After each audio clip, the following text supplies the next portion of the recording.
Today was supposed to be the first of a series of Theresa May policy speeches. We're only going to get one now, but it was pretty striking.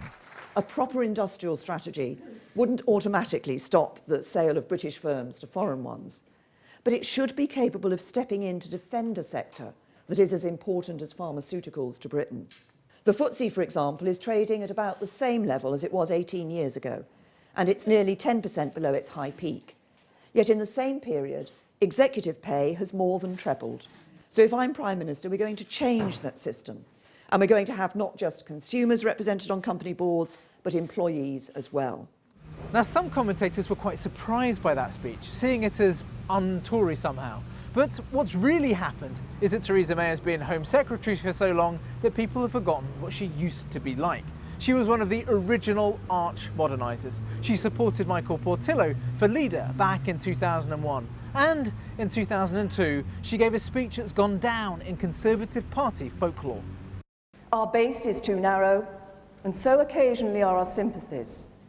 You know what some people call us? The nasty party.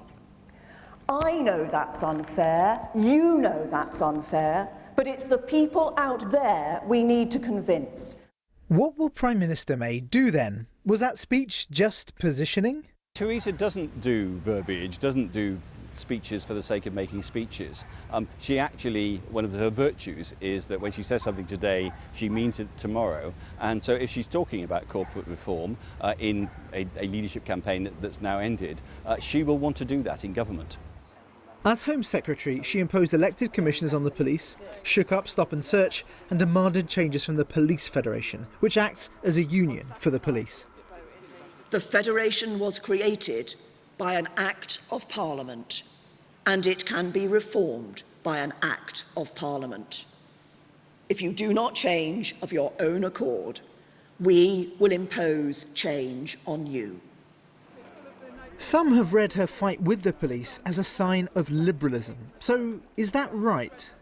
Theresa took on the police because she saw it as an unreformed area of public services where she could build up some kind of anti-union credentials. But when it came to the security services and tackling terrorism, she's always been incredibly hardline. And I think you can see that in the way she pushed for the Snoopers Charter without even questioning what the agencies wanted. There is a consensus among people who've worked with her that she's a Tory public service reformer, not a Liberal.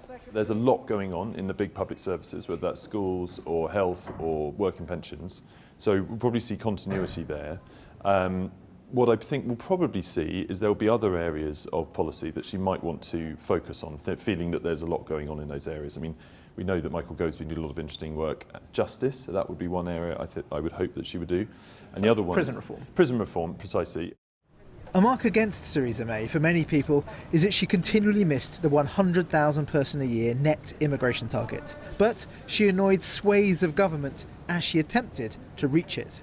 She was a very tough negotiator, a very tough negotiator, and the business department in which I work did not win all the arguments that we would have with the Home Office, and she fought her ground tenaciously.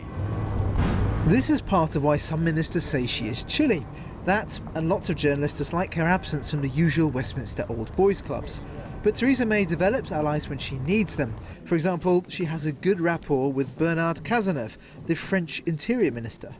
We can't say that much about our new Prime Minister, but Theresa May's instincts are radical, and her speech today suggests she's still serious about reaching beyond the Tory base.